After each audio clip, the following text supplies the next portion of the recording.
Filha. Filha é amor que come a gente por dentro. Parto é o corpo fora de si. Sheila Manioto. 1. Já era tempo de parar de mamar, mas a menina continuava agarrada ao peito. No fundo eu gostava, porque era o único momento em que eu me sentia mãe de verdade. A menina sugando de mim a mãe que eu não era. Pelo menos tu voltou pro teu corpo de antes. Isso é bom. Tem gente que nunca volta. Parto normal ajuda. Se fecho os olhos, ainda escuto os gritos das mulheres parindo no hospital. Tive de entrar sozinha. Minha mãe ficou na recepção. A enfermeira me disse que o pai era para ficar lá fora. Procedimento de hospital público. Homens são proibidos nos espaços compartilhados entre as grávidas. Respondi que a menina não tinha pai, com o intuito de comovê-la, mas ela me tratou como se eu fosse uma puta que dava para qualquer um. Por isso a menina não tinha pai, e eu não devia nem saber de quem era a criança. As enfermeiras não têm pena da gente. Talvez porque nunca tenham parido na vida, ou porque já tenham visto partos demais. Abri os olhos, a menina aninhada no peito, sugando o bico, umas mordidas de vez em quando, os dentes nascendo, as estrias saltando na minha pele. Tu vai sentir falta quando ela deixar de mamar? Falta eu sinto mesmo é de não ter de pensar em ganhar dinheiro o tempo todo, botar comida na mesa e encher o bucho primeiro para ter leite para a menina. Dizem que quanto mais a bebê mama, mais se produz leite, sabia? Minha mãe se contentava em falar sozinha. Havia muito tempo eu já não dava importância para o que ela dizia. Eu não via a hora de voltar para Guaiúba, aquela cidadezinha no meio do mato, para dar aula de literatura. Podia ter escolhido dar aula em Fortaleza, mas queria ficar o mais distante das duas, da minha mãe e da menina. Ir para um lugar aonde ninguém me conhecesse e eu pudesse ser aquilo que eu inventasse, feito personagem de mim mesma, sem criança, escrevendo sempre que quisesse e sabendo quem era meu pai. 2. Devia colocar pimenta no peito antes de ela mamar, diz que é bom para largar. A menina está grande demais para continuar mamando. Não sei se quero que ela pare. Agora que o bico do peito endureceu, não fere mais nem sai sangue misturado com leite. Agora que não dói mais, já calejou. Agora deixa. Teu peito vai cair e ficar mole. Você é muito nova para ter peito caído e com estria. Vai ser difícil encontrar marido que queira peito caído e com estria. Homem direito não quer mulher assim. Assim como? Que já trepou? Ela se calou. Menos porque concordava comigo. E mais porque seus ouvidos eram sensíveis à minha fala vulgar. Sabia reconhecer quando eu estava puta. Foi passar o café. Ligou o radinho velho na sala. Sintonizou na 93.5. Ai, se o radinho aguentasse. Se ficasse sintonizado o dia todo, sem propaganda, sem A Voz do Brasil. Ela entretida com a música, esquecida de mim, da menina, presa no passado. Seria bom. Eu só conseguia aguentar quando estava absorvida pelo trabalho de professora temporária de literatura. Perdi a conta de quantas vezes ela me ligava por dia. Eu interrompia o que estava fazendo e dizia que estava ocupada. Não fazia diferença. Ela continuava ligando para falar que ainda dava tempo, que era eu acordar e começar a buscar uma salvação para a desgraça que marcou a vida dela e a minha. Que essa mesma desgraça não marcasse também a vida da menina. Dizia que tinha fé em mim. Minha mãe sempre trabalhou em casa de família, mas teve crise de pânico depois que o patrão gritou com ela. Naquele dia, ela chegou mais cedo do trabalho, repetindo: "Pra lá eu não volto! Pra lá eu não volto!" Perguntei o que tinha acontecido. Ela só dizia frases desconexas. Não era comigo que ela conversava, era consigo. Com essa mulher a quem nunca me permitiu ter acesso e conhecer de verdade. Continuei observando ela falando sozinha, dizendo que homem branco é tudo igual. Perdi a paciência, segurei ela pelos braços e sacudi com força, com raiva, pedindo que me contasse o que aconteceu. Mas ela ficou ainda fora de si. Tocou naquela velha cicatriz perto da boca, como faz sempre quando está agitada ou nervosa, e disse de novo que não ia deixar, que o homem branco é tudo igual. Ele tentou te machucar? Ela começou a chorar. O corpo se remexia todo, as mãos e as pernas tremiam, e ela escorregou até ficar no chão. Tive de pedir ajuda na casa ao lado. Não havia mais ninguém que pudesse nos socorrer. A vizinha apareceu esbravejando, perguntando o que eu tinha feito com ela dessa vez, que eu ia acabar matando a minha mãe desse jeito. Senti vontade de mandá-la para baixo da égua. Só não fiz isso porque precisava de ajuda. Ela, de cara feia, pegou o celular e ligou para a irmã enfermeira, que morava na 106. Enquanto esperava o socorro, colocou um travesseiro sobre a cabeça da minha mãe, deixando claro que fazia isso por ela e pela menina, e não por mim. Eu não merecia. Mandou que eu fosse olhar a menina, que da minha mãe ela cuidava, que a irmã dela já estava chegando. Minha mãe nunca me contou o que aconteceu. Depois disso, não conseguiu mais trabalhar. O meu dinheiro mal dava para pagar as contas, para quitar as dívidas que começaram a se acumular. E ainda tinha os livros, as xerox da pós, as fraldas da menina. Na época, a gente conseguiu um psiquiatra para ela e pegou os remédios no posto. Mas minha mãe não aceitou tomar remédio algum. Disse que não era doida e que não ia ficar igual a um zumbi com aquele monte de comprimido, anestesiada, sem reconhecer nem a si própria. O café ficou pronto. Não tomei porque queimo a língua, mas o cheiro me acalma. Eu costumava ter fome quando a menina estava mamando, mas minha mãe não me deixava comer enquanto amamentava. Dizia que a menina ia ficar esfomeada. Não sei se quero que ela pare de mamar. Dar o peito é o único carinho que sei. O que vou fazer quando ela parar de mamar? Sem o peito, sem o leite, ainda vou ser mãe da menina? Ela mordeu forte o bico. Sangrou de novo. Cuspiu, engoliu no peito. Deve ser por causa dos dentes. Colocou a língua para fora.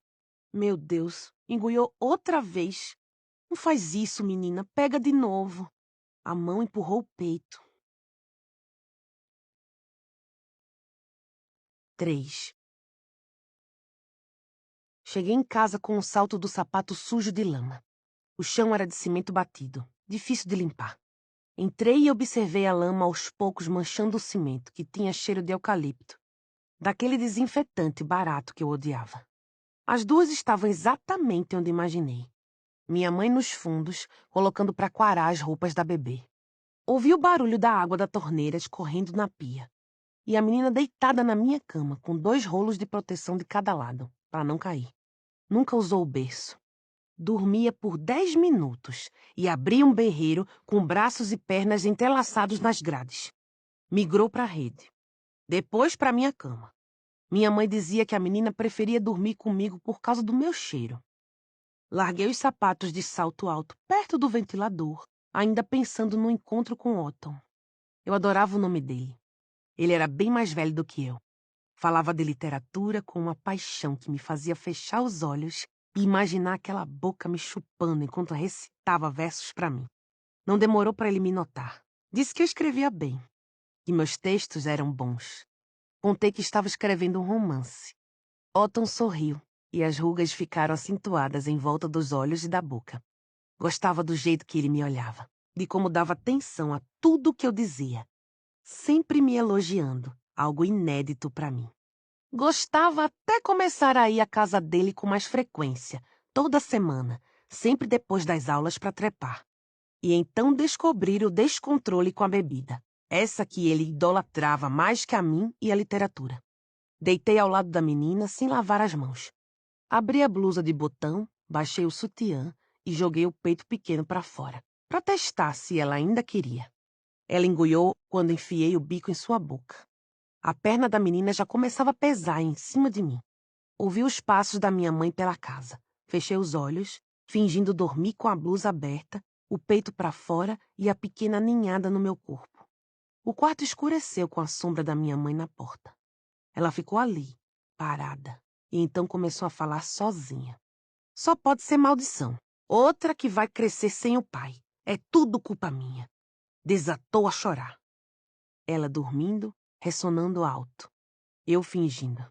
Até que minha mãe cobriu meu peito com um pano que percebi pelo cheiro era a fralda da menina. Fez uma oração baixinho, que o Pai do céu fosse nosso pai, avô e marido, que não faltasse o pão de cada dia, que houvesse fartura de saúde. Depois, apagou a luz da sala em frente ao quarto e saiu. 4.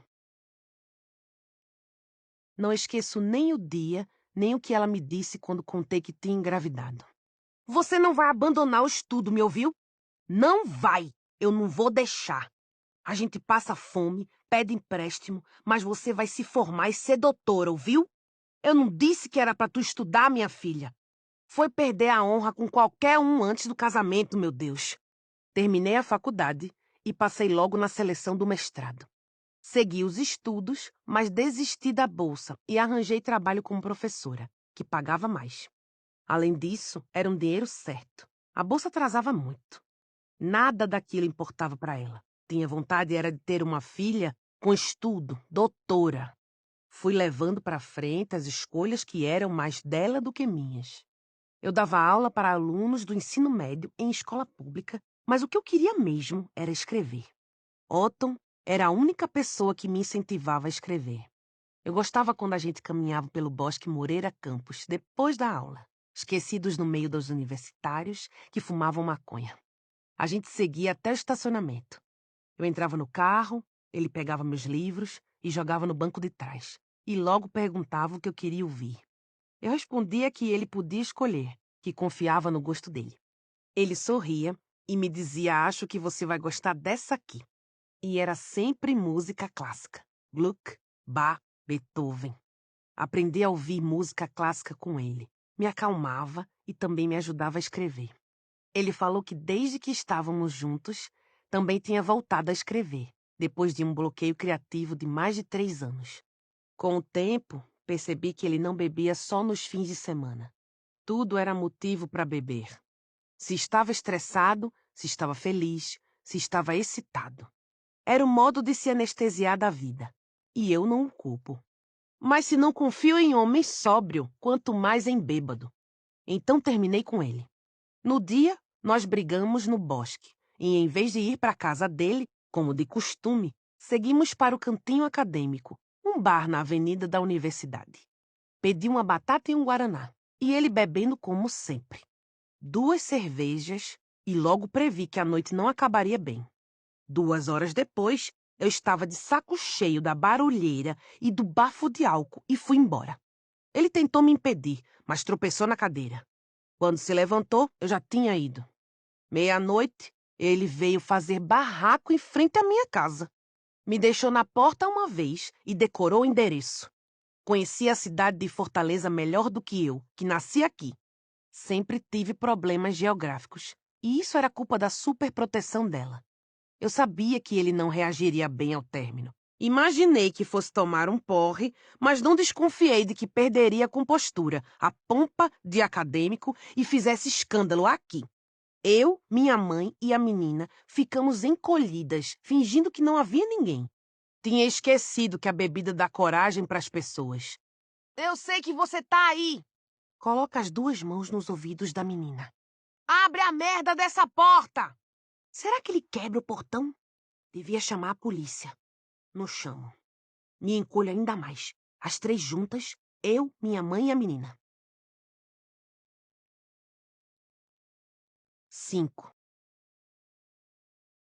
Eu me masturbava, sentindo prazer para morrer. Esqueci que estava viva. Procurei a mesma morte quando o pai da menina abriu minhas pernas e entrou em mim. Foi tão rápido que não deu para morrer. Mas deu para fazer a menina. Numa única vez, sem camisinha, não mais que 3 minutos. Ele era novo e inexperiente. Nem sabia direito como era fazer uma mulher gozar. Não sei por que fiquei com ele. Nada que me interessasse. Pouco inteligente, mas uns olhos de peixe morto que me davam pena. E eu, na maioria das vezes, só sentia a raiva dos homens. Então decidi experimentar. Ficamos juntos por uns meses. E eu não esperava que numa só chance fosse engravidar. Tinha começado a tomar anticoncepcional e estava segura de que não haveria problema. Errei as contas. Não tinha dado 1 mês ainda. Foi rapidinho. Minha mãe foi à mercearia daquele escroto do Zé. Saiu de casa louvando e dizendo que voltava já. Eu e ele, sentados no sofá, vendo o Jornal Nacional. Coloquei minha perna em cima dele. Quando percebi, o pau já estava duro E a adrenalina de trepar na sala de casa, na expectativa de minha mãe voltar a qualquer momento, me deixou excitada. Ele baixou as calças, falou que estava sem camisinha, abriu minhas pernas e afastou a calcinha. Assim que gozou, me disse que tinha sido rápido porque minha mãe podia chegar logo. Mentira! Ele não aguentava deixar dentro por mais que 3 minutos. Imaginei minha mãe chegando e vendo a gente profanando o sofá dela de frente para a Bíblia, aberta no Salmo 91. Mas quando ela voltou com as bananas, a gente já estava assistindo ao jornal de novo. Ele sempre tinha pressa. Pressa para trabalhar, pressa para trepar, pressa para ir embora. A pressa foi ainda maior quando ele soube da existência da menina. Nem hesitou, sumiu sem direito a tchau. Em noites de insônia, continuo morrendo sozinha. Minha mãe em jejum, intercedendo por mim e pela menina no quarto vizinho. A menina ressonando alto ao meu lado. Coro fúnebre para minha morte forte, para minha morte breve. Na manhã seguinte, continuo viva. 6. Vi aqueles 2 traços no teste de gravidez. Positivo. Testei de novo, positivo. Não tive coragem de fazer o de sangue, por medo de agulha no braço. Vou aguentar parir como? Não quero saber o sexo. Se alegra, é uma menina. Não respondi porque tive medo de trazer de volta a ladainha. Que alegria tem botar criança no mundo para sofrer? Bem que te avisei. Falta de aviso não foi. Não queria admitir que ela estava certa. Que o pai da menina era um traste. E que por pouco, e graças à insistência dela, não tranquei a faculdade no último semestre e consegui participar da seleção do mestrado. Olha, tá chutando, filha. Quando eu estava grávida, você chutava tão forte que eu achava que ia partir minha barriga ao meio. Quando ela enfim saiu do quarto e me deixou só, pedi para fechar a porta, que eu ia descansar. A menina chutou de novo, uma pontada fina no pé da barriga. Soquei a barriga de volta. Os chutes pararam. Tudo calmo. A menina quietinha queria sobreviver. Esperei mexer de novo para dizer a ela que era melhor morrer do que viver neste mundo. 7. Ela nasceu com 9 meses e 6 dias. Foram tantas tentativas frustradas, cólicas que não viravam contrações. A menina queria que eu fosse pra faca, mas botei na cabeça que não ia fazer cesárea de jeito algum. Tomar anestesia para o médico me cortar e mexer dentro de mim sem eu ver o que ele estava fazendo? Eu não ia deixar, e ninguém me convenceria do contrário. O parto seria natural. Não vou. Não quero mais uma cicatriz. Não faço cesariana e ponto. Cesárea dói menos. Na hora. Depois é um sofrimento só. Não quero ficar dependendo de ninguém. Muito menos de você. Só vou pro hospital quando entrar em trabalho de parto. Mas já passou do tempo. A menina pode morrer se não sair logo. Minha mãe foi atrás de ajuda.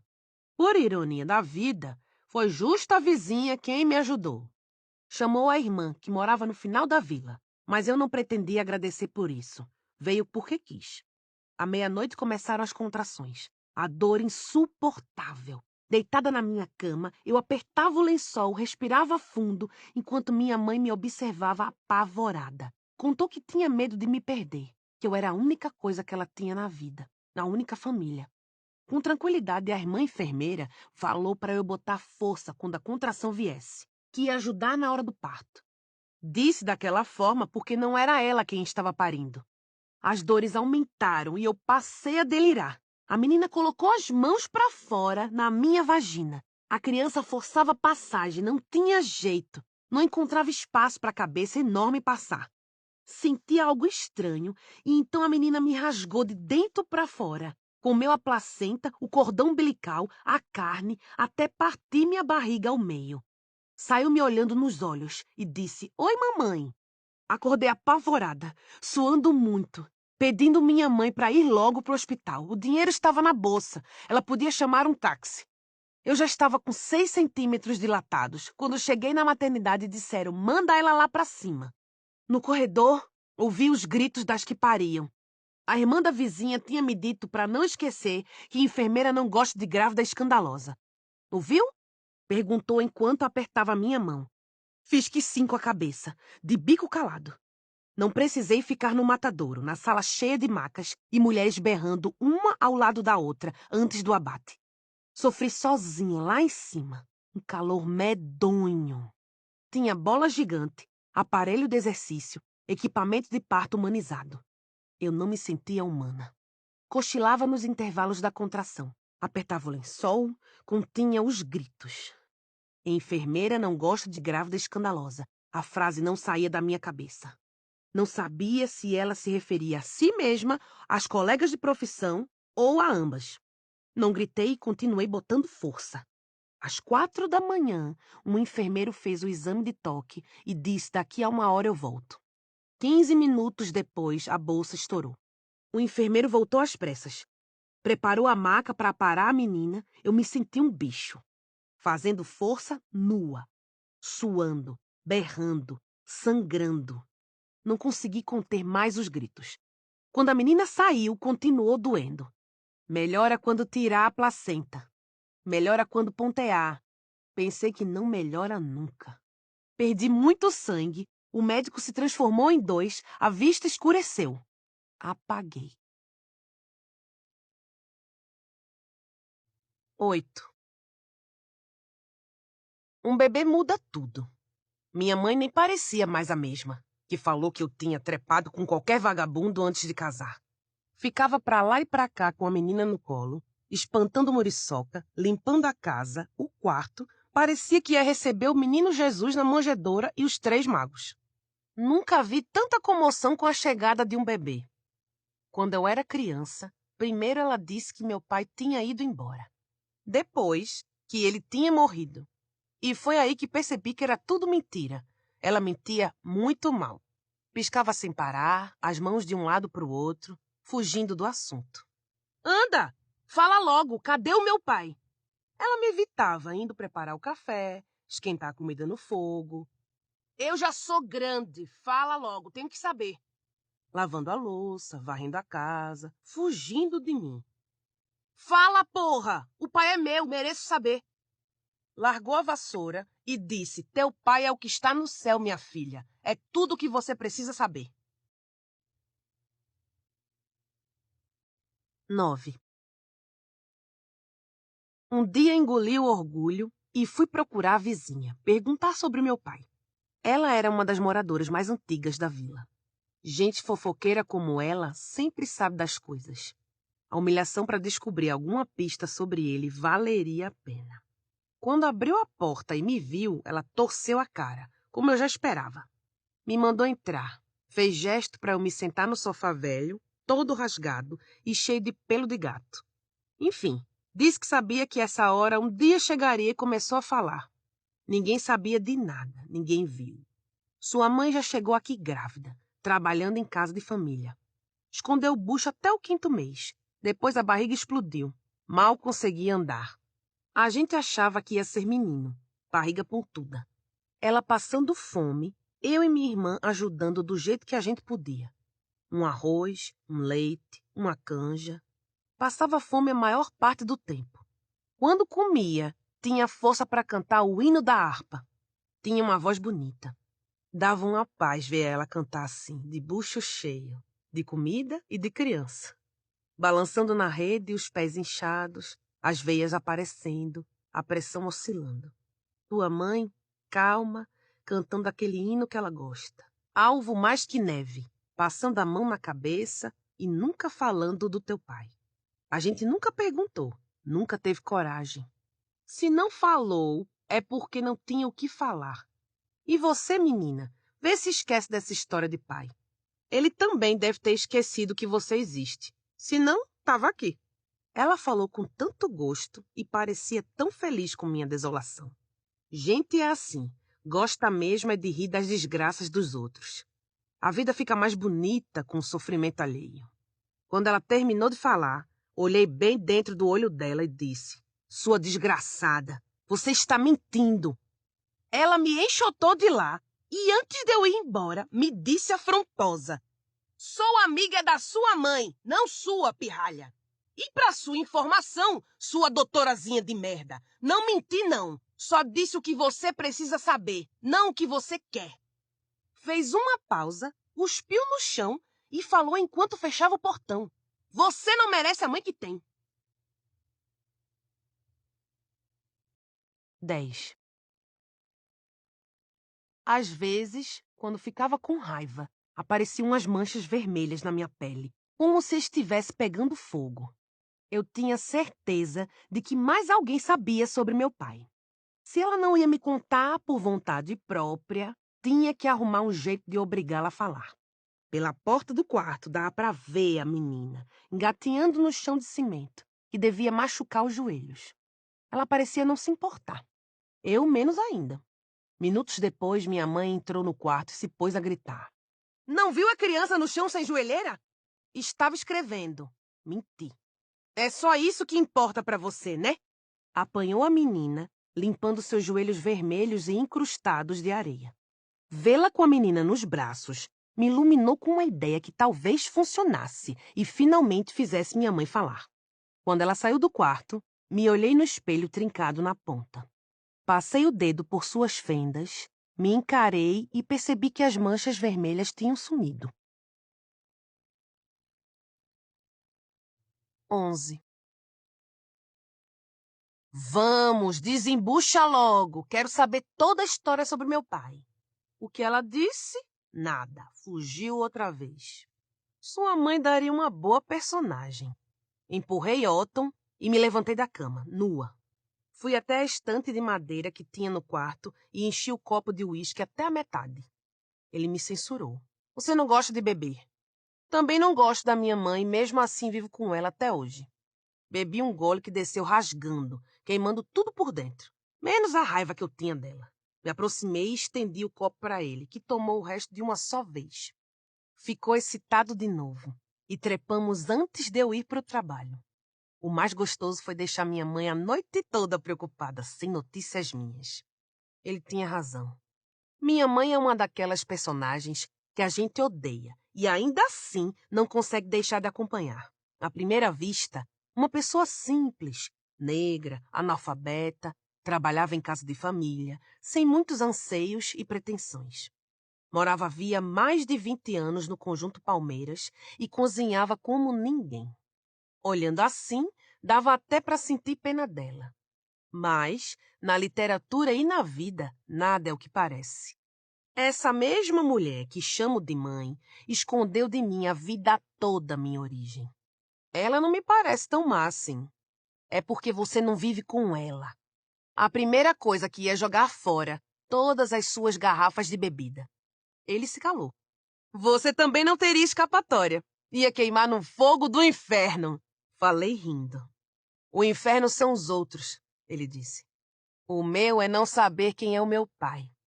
Deitado sem camisa sobre a cama, os pelos brancos saltavam pelo corpo. Fios ralos de cabelo, barriga protuberante. Os olhos pendiam pesados, deixando o corpo esmorecer.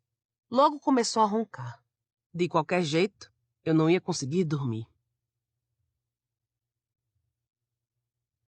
12. Se tem cordão umbilical guardado, fita ressecada do hospital com o nome da menina, ponto que a pele absorveu dentro do corpo, estria no peito e no pé da barriga, se tem os rastros, é porque a vida não é mais a mesma. Pouca coisa sobra da gente depois da maternidade. Vou me descobrindo enquanto escrevo, quando puxo de dentro uma palavra depois da outra.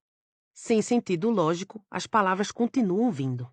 1º de maio. Era feriado, mas eu preferia estar no trabalho com os alunos que odiavam minha aula, a mim, a si próprios e a merda de vida que tinham.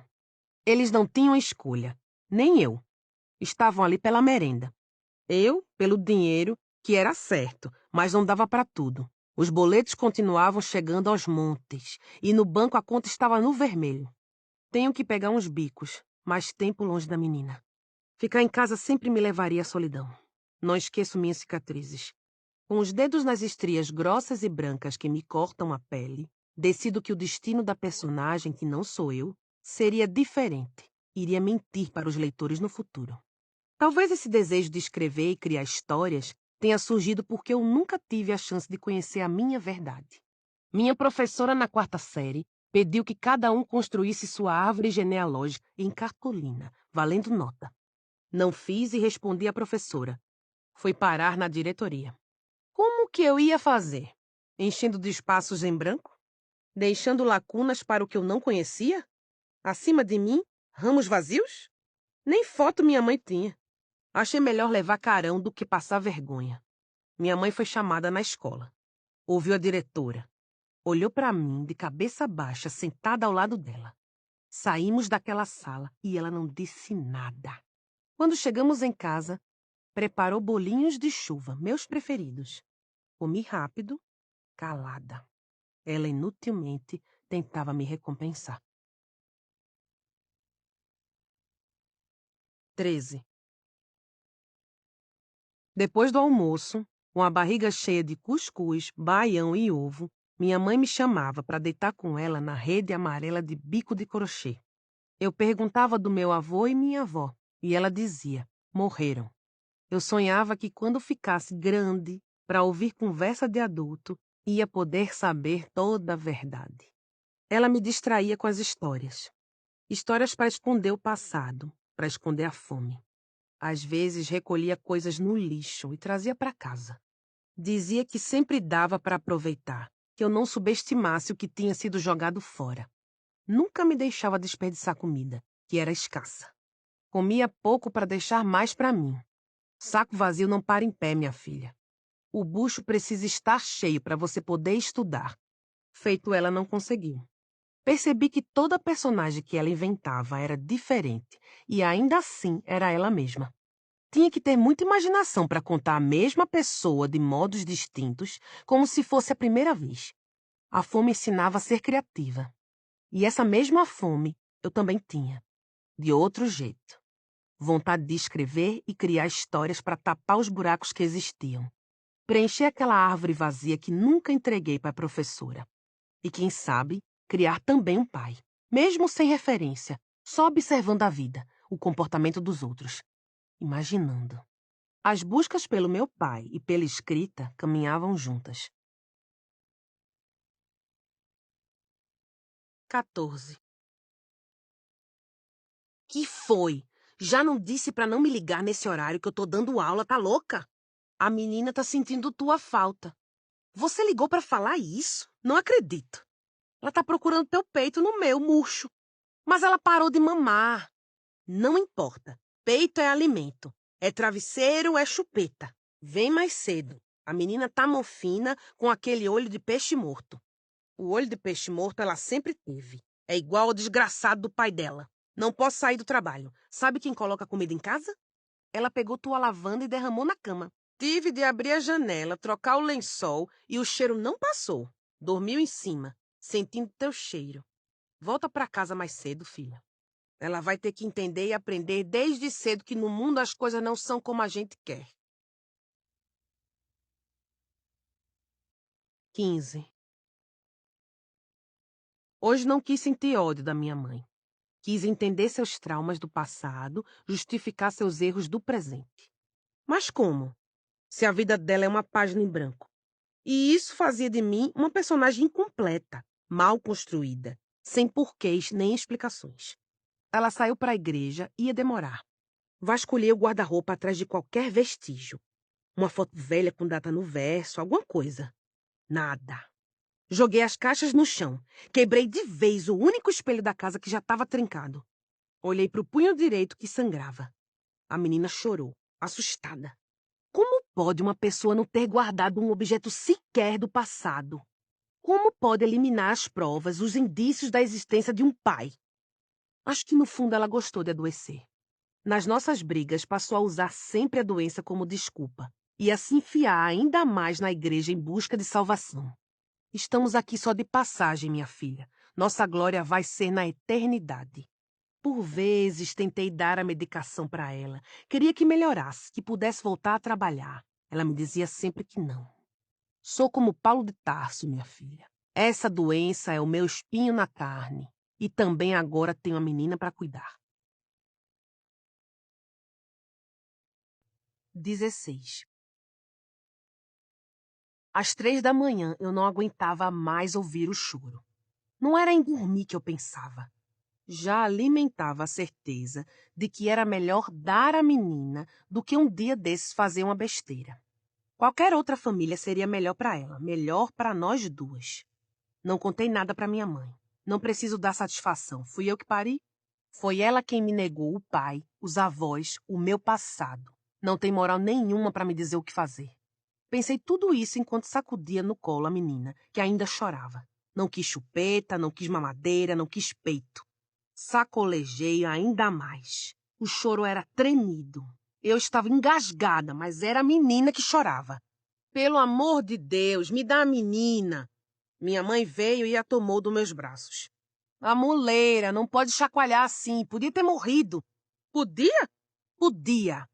Fui dormir, descansar um pouco para trabalhar cedo no dia seguinte. Podia ter sacolejado mais um pouco. 17. Otton me deu de presente uma full color.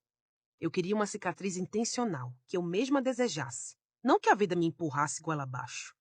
O tatuador, um barbudo gostoso, pregou logo na entrada uma placa dizendo: proibido chorar. Sacanagem. Não chorei para não dar a ele o gosto. Escolhi uma tatuagem de flor de lótus com um caule que seguia pelas costas. A agulha rasgando, ardendo na hora de fazer o sombreado. A sala lotada. Cliente no balcão. Eu, com a blusa cobrindo uma parte do sutiã, as costas nuas, excitada enquanto ele me feria, rasgava as minhas costas. Será que tinha me acostumado a sentir dor? O imbecil do lado ria de pau duro, coçando o saco, olhando minha pele, os seios no sutiã vermelho pressionados contra a maca preta. Cuidado com a moça, faz devagarzinho para ela aguentar a dor. Pedi ao tatuador 1 minuto. Levantei com o sutiã aberto, a ponta do peito aparecendo.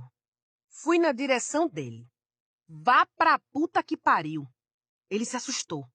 Perguntei se ele já tinha parido ou mesmo visto um parto. Uma cabeça de criança rasgando a vagina, espirrando sangue e placenta pra todo lado. Sabia que tem que cagar antes? Senão na hora do parto sai merda pelo cu. Já pariu por acaso? Perguntei, o olho grudado no olho dele, que agora se desviava do meu. Já pariu, seu filho da puta?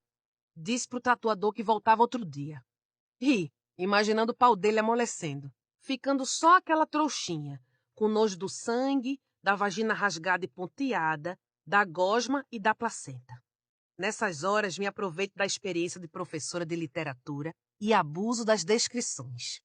Otton riu quando eu contei tudo o que rolou no estúdio.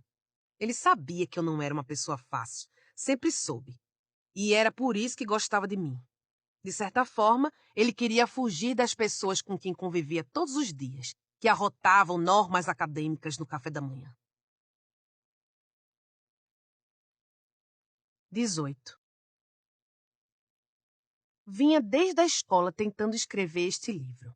Depois do parto, revisitei meus cadernos e a história não era mais a mesma. Não reconheço meus personagens.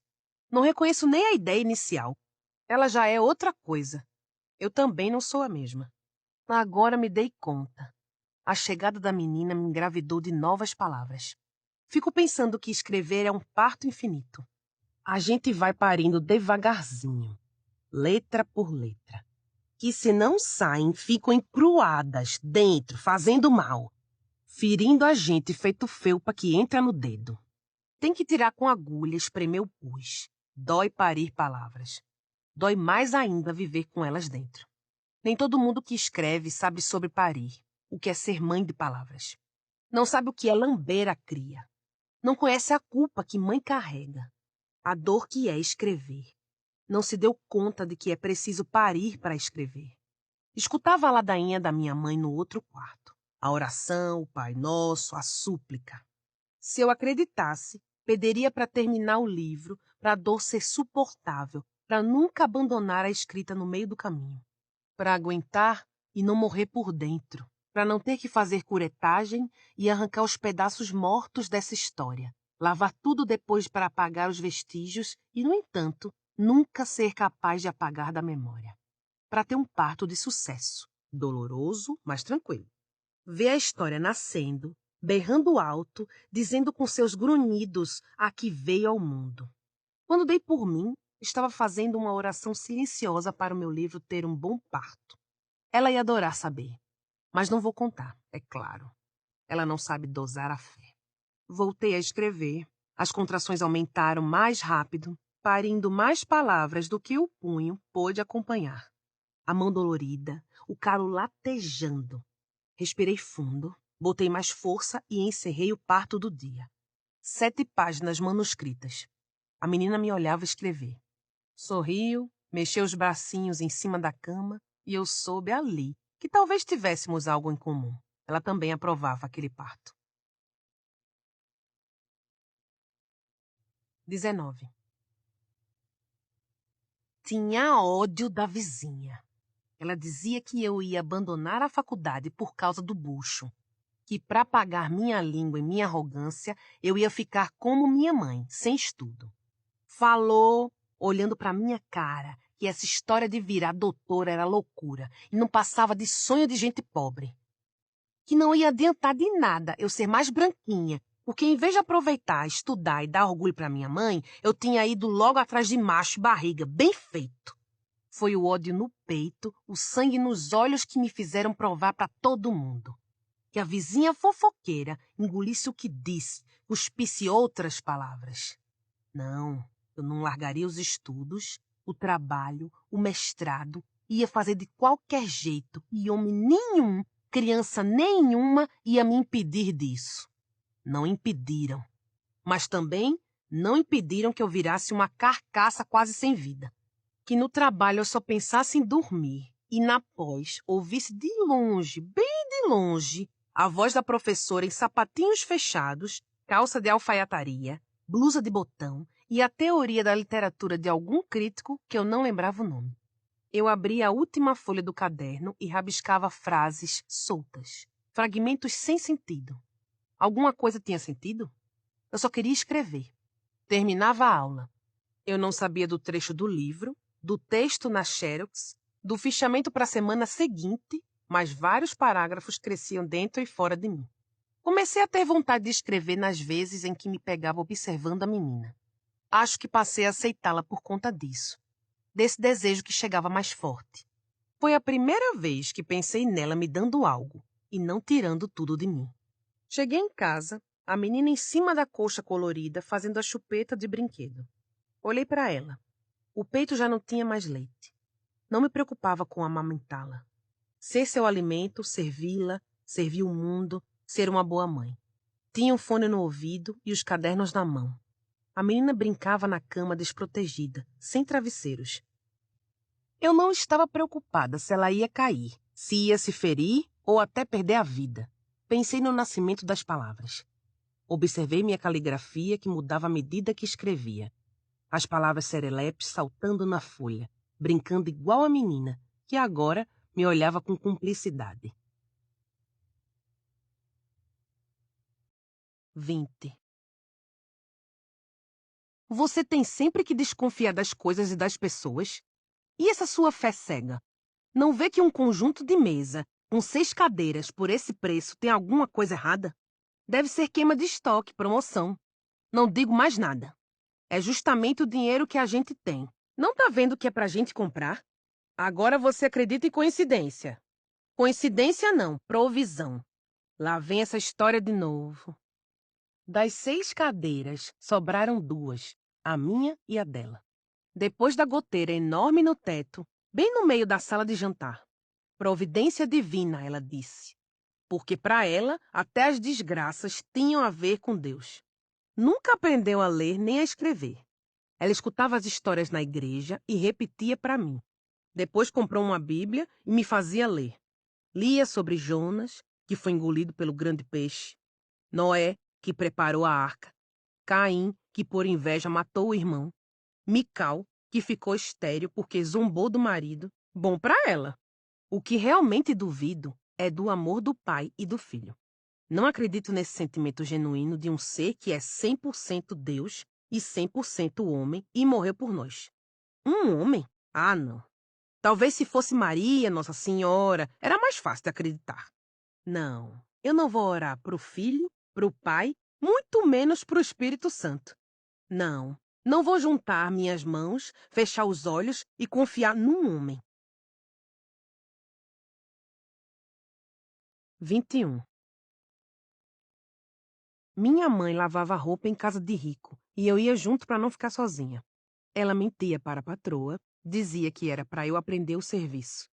Quando a mulher saía, ela pegava um livro na estante e me entregava. Esquece tudo o que eu falei e lê. Não quero sua mão engelhando feito a minha de tanto lavar roupa para os outros. Quero tua mão cheia de calo de tanto escrever e tua vista cansada de ler. Toma, pega logo esse livro. Anda, tira o lápis e o caderno da bolsa e escreve teu nome completo 10 vezes. Não, 10 é pouco. 50. Depois escreve o meu também. Mas pra quê, mãe?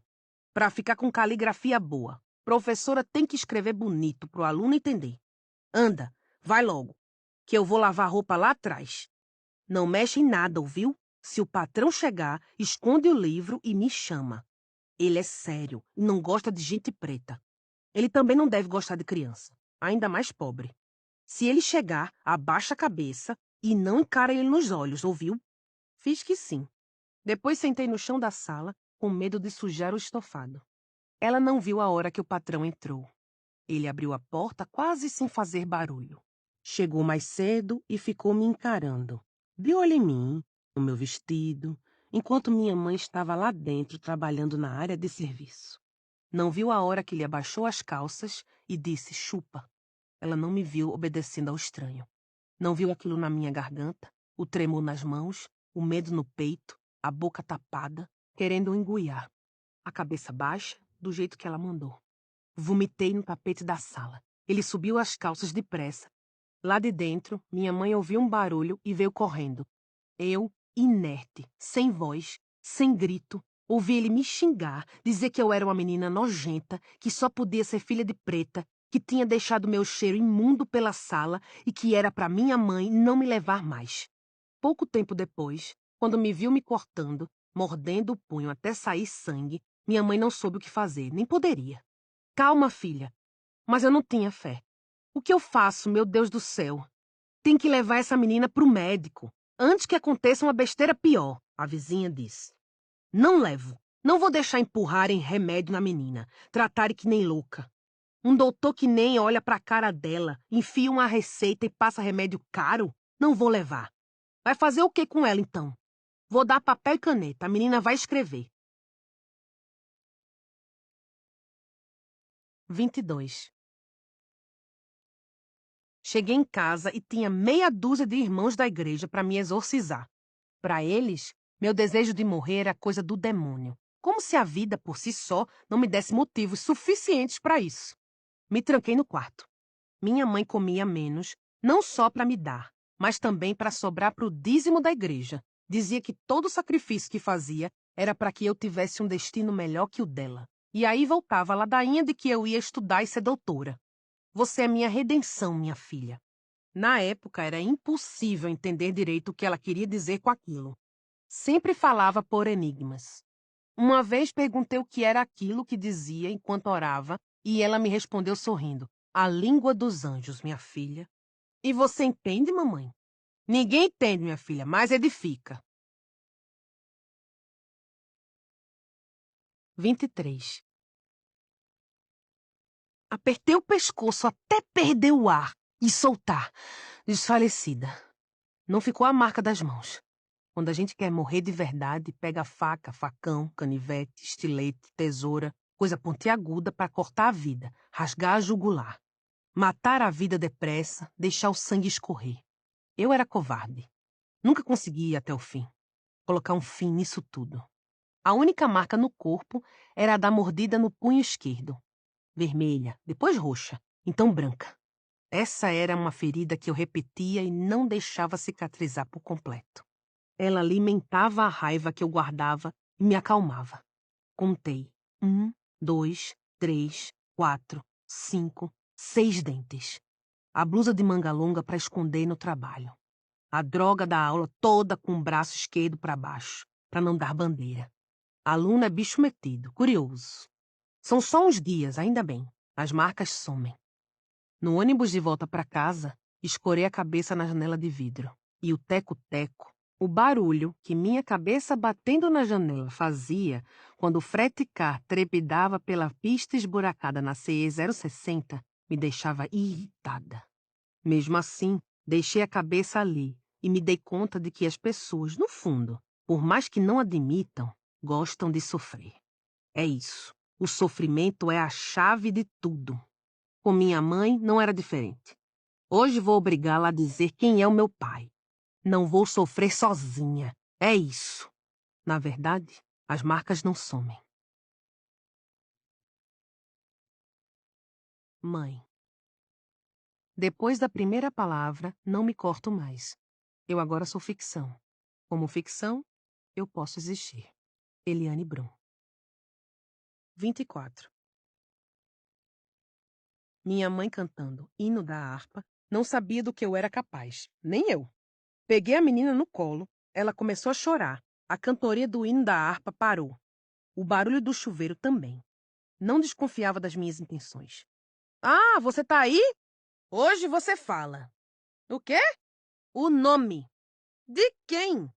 Do meu pai. Me dá a menina. Não muda de assunto. Calma, só me dá a menina que eu falo. Mentira! Pensa direito, me dá a menina. Ela tá chorando. Pense você. Só entrego a menina com um nome. Pelo amor de Deus, me dá a menina. Hoje não respondo por mim. Não faz isso, a menina não tem culpa. Nem eu. Não pedi pra nascer, só quero um nome. Ela viu a marca dos dentes no meu punho. Viu meus olhos vermelhos. Viu meu braço apertando a menina, prestes a machucá-la. Viu que estava sem saída. Olhou para o céu, esperando uma resposta que não veio. Bati o pé. Só saio daqui com um nome. Só entrego a menina com um nome. Eu não estou brincando. Encurralada, entre a parede e a porta do banheiro, vendo a menina no meu colo, chorando, enguiando, sufocando. Correu em minha direção, deslizou e caiu no chão. Com dor, vendo minhas mãos prestes a tapar o nariz e a boca da menina. A pressão dos meus braços aumentava o choro, o desespero. Então, finalmente o nome. Ela disse, José, é José. 25. Um nome não é nada. Não é endereço, telefone. Não diz como e onde encontrar a pessoa. Deus castiga e viu o que você fez com a menina, ela me disse, em vez de bom dia. Não senti um pingo de culpa. Talvez a menina tenha nascido para eu poder chantageá-la, minha adorada mãe. Não é ela mesmo quem diz que toda a vida na Terra tem um propósito? 23 anos depois, eu arranco o maldito nome. Achei que ficaria mais feliz. Um personagem só ganha vida, só se materializa com o nome. Por isso, nunca chamei a menina pelo nome. Talvez ela não vingue. Fui tentar escrever o romance. Não saiu uma palavrinha. Tentei escrever sobre o meu pai. Pior ainda. Talvez Deus se vingue mesmo. Ou talvez, só talvez, praga de mãe pegue. 26. Não dá pra escrever a porra do romance com esse nome pulsando na minha cabeça desse jeito. Eu procurando traços dele no meu corpo, na minha cara branca. Sem parâmetro, foto nenhuma, nem informação, nada. Só uma droga de nome. A vizinha disse uma vez que a menina era a cara do pai, aquele traste. Podia ser para me fazer raiva, porque ela só tinha visto ele uma vez. Pior que a verdade. Ela disse que vai ficar ainda mais parecida quando crescer. Desse jeito não dá para gostar da menina. Mas não posso reclamar. Tem homem pior que ele, que gruda em vez de largar. Feito o ex-marido da minha colega de trabalho. No dia em que ela falou que ia largar ele, ficou puto e descobriu o caso dela no trabalho. Não aguentou saber que ela estava trepando com outro cara na escola mesmo. Quebrou tudo. Ela me contou que ele ia quebrar o nariz dela também, mas desistiu. A ordem de restrição não o impediu de pagar um bandido qualquer. O homem deu 3 tiros no amigo dela. Foi o que ela disse para todo mundo. Eram apenas amigos. Foi o que ela disse para a polícia, para a família dele. A escola abafou o caso, impediu os professores de darem entrevista. Colocou uma pedra no assunto e seguiu com seus problemas. Falta de estrutura, evasão dos alunos, rendimento baixo. 3 meses depois, todo mundo esqueceu. É fácil esquecer erro de homem. 27. No meu pesadelo, eu estava como ela, de saia longa e com a Bíblia debaixo do braço. Tinha também um diploma nas mãos e estava no púlpito, dando um testemunho da transformação que Jesus tinha feito na minha vida, partilhando as vitórias que eu tinha alcançado. Sentados em cadeiras de plástico, os membros da igreja me olhavam maravilhados. Eu falava, mas minhas palavras se perdiam em meio aos aplausos e aos gritos de glória a Deus, aleluia e Deus seja louvado. Minha mãe me olhava radiante, balançando a cabeça, mostrando para a irmã ao lado que eu era sua filha. As pessoas estranhavam que eu era branca e ela negra. Tinha que explicar que eu era filha dela mesmo, não era adotiva. Alguns torciam a cara, mas ela não ligava. Eu agora era doutora, como ela sempre sonhou, seu orgulho, seu milagrezinho. Desviei os olhos e vi a menina correndo na frente do púlpito. Já estava grandinha. Foi quando senti uma fisgada, uma dor estranha na barriga, que se mexeu em pontadas, que eu já conhecia. Estava grávida de novo. Na entrada do templo, um homem alto e forte, em pé, me olhava.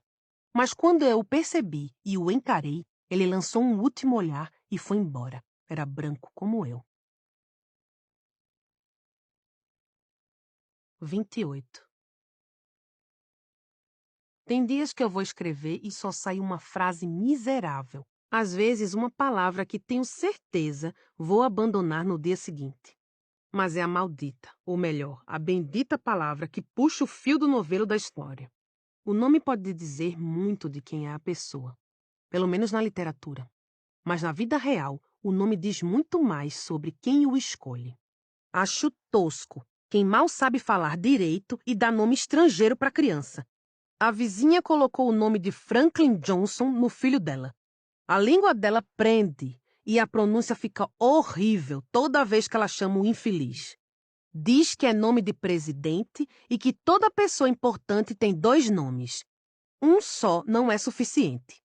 Não falo nada, só reviro os olhos. Não sou boa com nomes, nunca fui. Nenhum personagem das minhas histórias tem nome, porque não consigo escolher. E eles seguem sem nome, podendo ser qualquer um, o leitor, a leitora ou até eu mesma. É só estar no mundo, porque a realidade, às vezes, é muito mais absurda que a ficção. Nesse ponto, eu queria ser como minha mãe, saber aproveitar o pouco, criar com o pouco. Ela gostava de remexer o lixo e montar pequenos objetos. Bolsas, tapete com restos de pano e tampa de latinha, porta-lápis com restos de caixa de leite. Depois que adoeceu e deixou de trabalhar, a mania de chafurdar no lixo aumentou.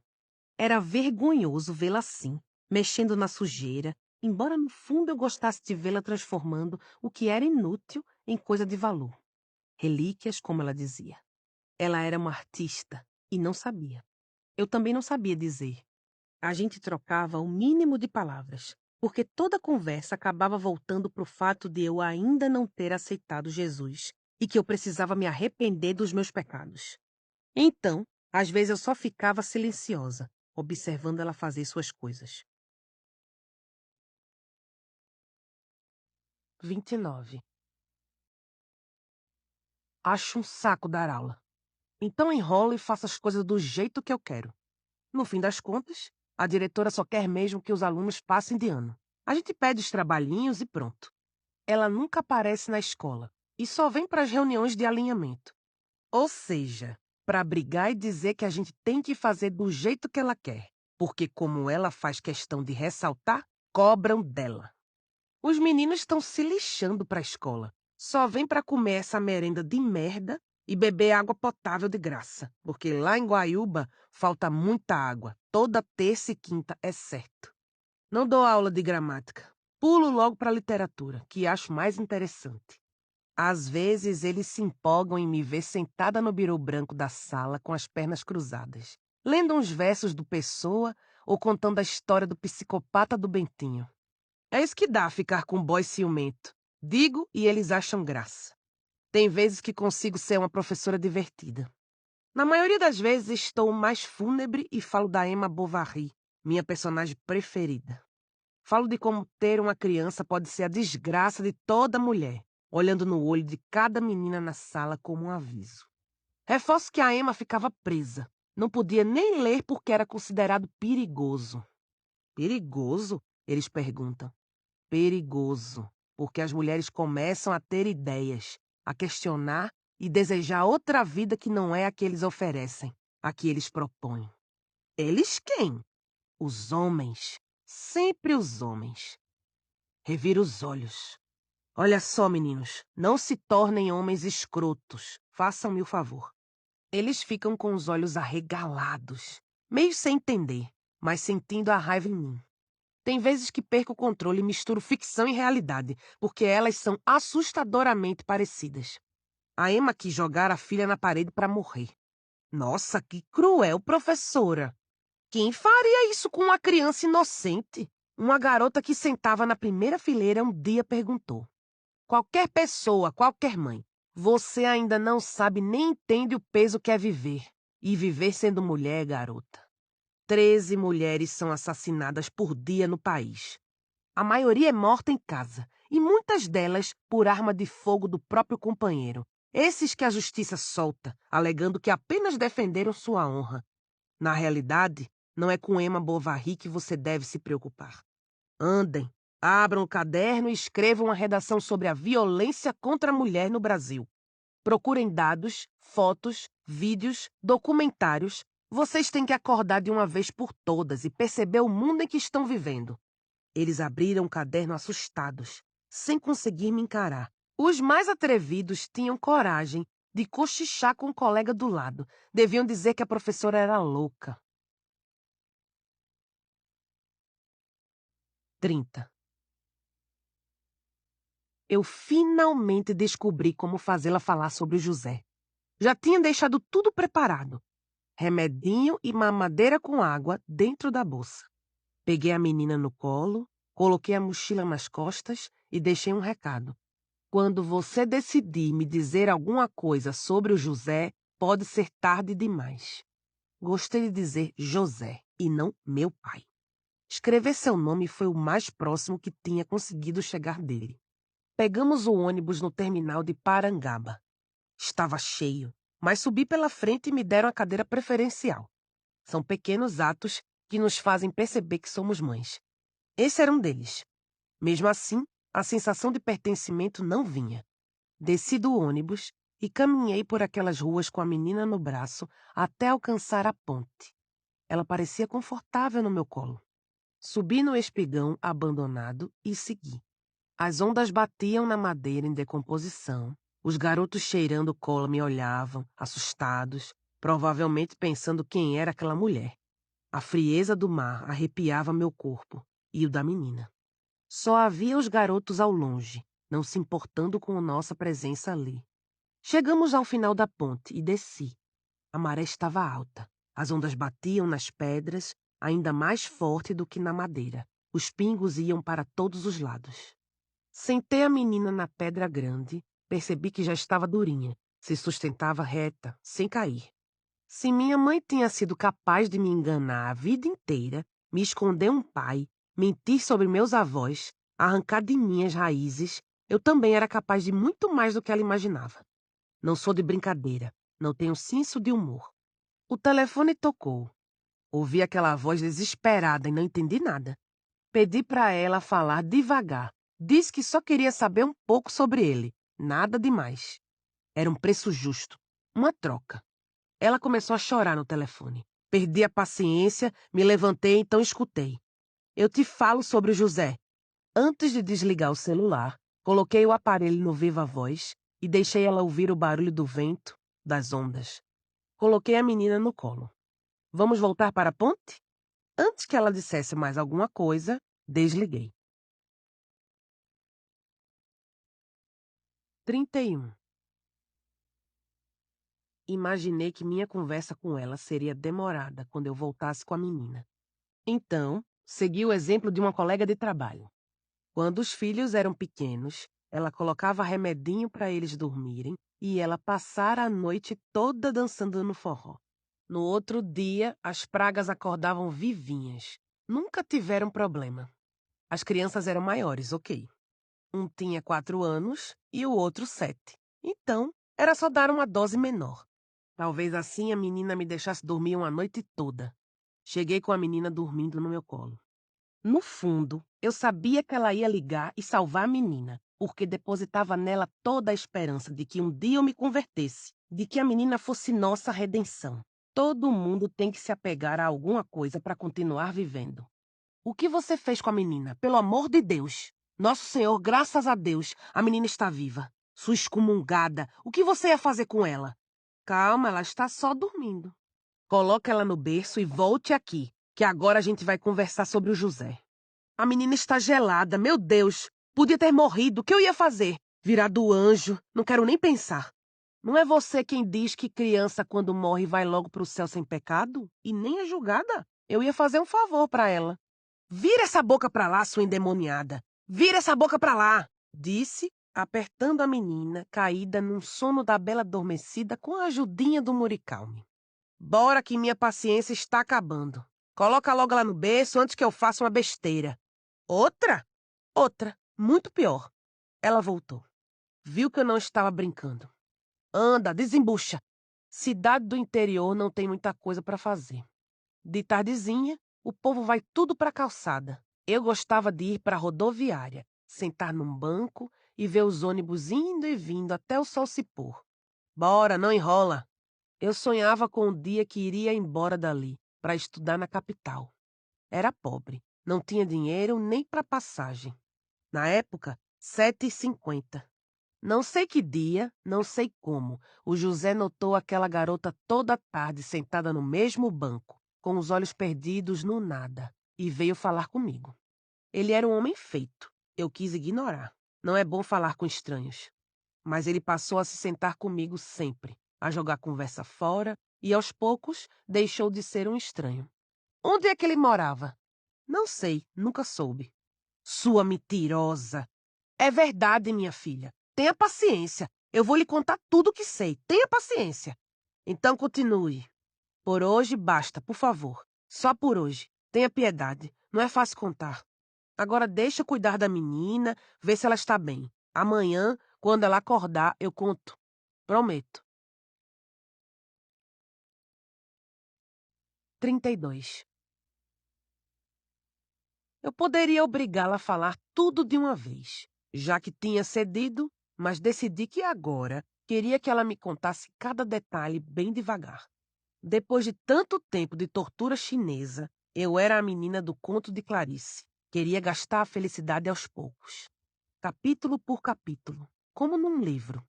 Sei que me diria a contragosto, mas ela tem talento para contar histórias. Se não fosse analfabeta, quem sabe, poderia ser escritora. O estudo às vezes não serve para nada. Não elimina a imbecilidade. Atirar pelo Otton, professor universitário com uma pilha de títulos e um lápis que, se impresso, dava um livro. De que serviu tanto estudo? Para ele vir me atormentar porque não soube lidar com um não?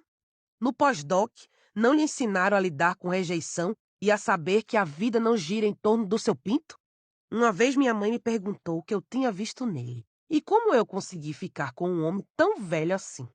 Talvez, se fôssemos mais íntimas, daquele tipo de mãe e filha que são amigas, ela perguntaria se ele funcionava na cama.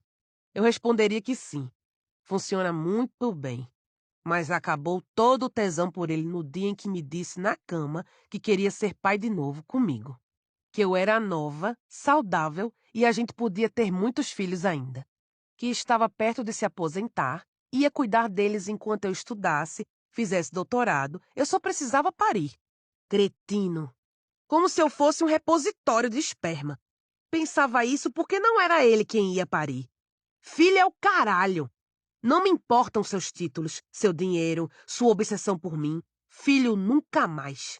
A menina sem pai Um covarde que foi embora quando a barriga começou a crescer.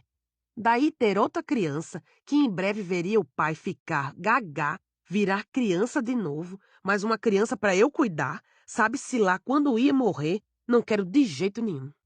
Depois de me dizer isso completamente bêbado e dar vexame na frente da minha casa, não atendi mais suas ligações e evitava cruzar com ele na universidade, a não ser que estivesse na frente de todo mundo. Eu sabia que ele tinha um ethos a zelar. 33. Agora eu poderia deixar de mentir, dizer que ele morreu, o José, meu pai. Quando a gente diz que está morto, o povo fica com vergonha de fazer perguntas. Coloca pedra no assunto, pede desculpa, fica constrangido, fala meus sentimentos, por pura conveniência. Está morto. Tive que matar. Ia responder o quê, se não sabia nem o nome? Agora eu vou poder ressuscitar o morto, meu pai, o José, e dizer que ele está vivo. Te trouxe um café. Também tem cuscuz com leite, do jeito que você gosta. Não estou te adulando para você contar a história, não preciso disso. Ela deve ter ficado feliz, porque tomou um gole do café amargo, depois comeu 4 colheradas do cuscuz, a boca cheia. Vi um sorriso, ou talvez fosse só ela mastigando. Tomou outro gole de café, olhou para a menina e começou a contar a história sem que eu precisasse insistir. Talvez estivesse gostando de conversar comigo. Afinal, a gente não falava a mesma língua. Nossa casa era uma torre de Babel. Mais uma coisa eu senti. Ela parecia aliviada. Ninguém consegue guardar um segredo por tanto tempo. O José pagou minha passagem, a minha e a dele, para vir para a capital a passeio. Me levou no centro da cidade, nas lojas, no mercado central, na feirinha da Sé, onde tinha aquele monte de roupa bonita. E eu, nem um tostão. Ele me deu um vestido branco de elastano, minha ciganinha, disse. Pegou na minha mão e me levou na catedral. Tinha me pedido em namoro. Nunca tinha visto uma igreja tão grande daquele jeito. A música santa, o sol batendo no vidro, refletindo o colorido. Parecia que eu tinha morrido e já estava no céu. Roubou um beijo. Riu e disse que era o pagamento da viagem, do presente e do guia turístico. Não achei graça. Ele disse que não tinha problema, que a gente ia casar ali mesmo na catedral e depois fazer um filho por ano, para ter gente suficiente para trabalhar na roça com ele. A gente ia ter um monte de filho. Um deles também ia se chamar José, como o pai. Eu sorri e contei para ele que queria estudar. Besteira. Não precisa saber ler e escrever para cuidar de casa, cuidar de menino, ter filho. Bati o pé. Não precisa, mas eu quero. Me chamou de geniosa, ingrata, mal agradecida. Me puxou pela mão, depois me arrastou até a parada de ônibus pela rua de pedra no centro. Subimos no primeiro freticar que passou. Ele foi o caminho todo calado. Ia devolver o vestido para ele, mas achei tão bonito. Deu, tá dado. Agarrei a sacola com o vestido com as 2 mãos e desci na rodoviária de Guaiúba. O José seguiu. Não me disse uma palavra. Seguiu para onde? Não sei. Talvez a Carape, Redenção, Baturité, algum distrito ali perto. Nunca soube ao certo onde ele morava. Só sei que ele ficou com muita raiva de mim naquele dia. Dava para ver todo o ódio refletido na bila do olho dele. A pior coisa no mundo é quando um homem sente ódio de uma mulher. 34. Cedi aos pedidos dela. Comprei um álbum de fotografias. Na volta do trabalho, parei no shopping e revelei 13 fotos. A linha do freticar parava perto e decidi que ia fazer diferente da minha mãe. A menina teria fotografias para lembrar o passado, para não se sentir um pedaço de gente que vagueia no mundo, no limbo. Fui no quarto, peguei um saco de dentro da mochila, joguei em cima da mesa o álbum e o envelope das imagens. Minha mãe deu um sorriso e as tomou nas mãos. Em seguida abriu o embrulho fino. Só essas? Foi o que o dinheiro deu. Depois tem que revelar mais. Fiquei reparando minha mãe mexer nos retratos. Começou a organizar em ordem decrescente, da mais recente para a mais antiga. A menina maiorzinha, depois recém-nascida. Pegou uma das fotos e a colocou no canto da mesa, enquanto folheava o álbum o mais barato que encontrei. Na imagem deixada de lado, a menina tinha acabado de nascer. Eu estava na maternidade escola, ainda com 10 quilos a mais, inchada, amamentando a bezerra com meu peito caído. Dava para ver as estrias repuxando a pele, o peito pequeno, mas cheio de leite, a menina sugando, o outro peito espirrando o líquido branco, minha vista embaçada, eu meio tonta, fingindo estar bem só para ter alta e sair logo dali. E essa foto, você não vai botar no álbum? Não, muito imoral. Tá mostrando teu peito inteiro. É só um peito, mãe. Ela não disse mais nada. Mesmo assim, deixou a foto de canto. Eu devia ter imaginado. Isso era bem a cara dela. Acho que ela nunca se viu no espelho nua. Deve ser daquelas que toma banho rápido, pedindo perdão a Deus e olhando pro teto para não ver o próprio corpo. 35. Na universidade vi Otton com os outros professores. Não conseguiu fingir, me olhando do alto da janela do departamento de letras. Eu estava ficando com o Beto, que trabalhava numa Xerox em frente à universidade. Sentados em uma das mesas da cantina, Beto apertou minha perna. Logo depois, sussurrou no meu ouvido, para onde a gente pode ir. Eu pedi para ficar mais um pouco. Ele beijava meu pescoço, apertava minha coxa, que saltava pela fenda do vestido. Otton, de voyeur, ficou distante. Beto não tinha títulos, nem satisfação para dar a quem quer que fosse. E isso era muito gostoso, me deixava com tesão. Depois, fomos para a Casa Alemã, um prédio rosa mais afastado de todos, batizado pelos alunos como o motel da universidade, aonde uns iam para dar uns amassos, e outros, os mais corajosos, para trepar mesmo. O olhar de Otton deve ter nos seguido até onde pôde, lembrando a geografia do meu corpo, que ele já conhecia e com ódio, imaginando aonde estávamos indo. 36. Hoje é domingo, não é dia de profanar o Senhor, minha filha. Besteira! Ele não ama e salva os pecadores? Ela largou em cima da mesa os objetos que pegou do lixo. Entre eles, um corpinho de boneca inacabada, feita de retalhos de pano e botões velhos, que ia dar para a menina. Pode continuar fazendo a boneca. Você conta sobre o José e continua fazendo. Não tem problema. Não, vai trazer coisa ruim para a menina. Não quero. Eu quero é me livrar dessa história. Mas você não me deixa quieta, minha filha. Por quê? Porque eu preciso saber quem é o meu pai. Você não tem nada dele, minha filha. Nada. Só a pele branca e a raiva. É um direito meu. Preciso saber. Por favor.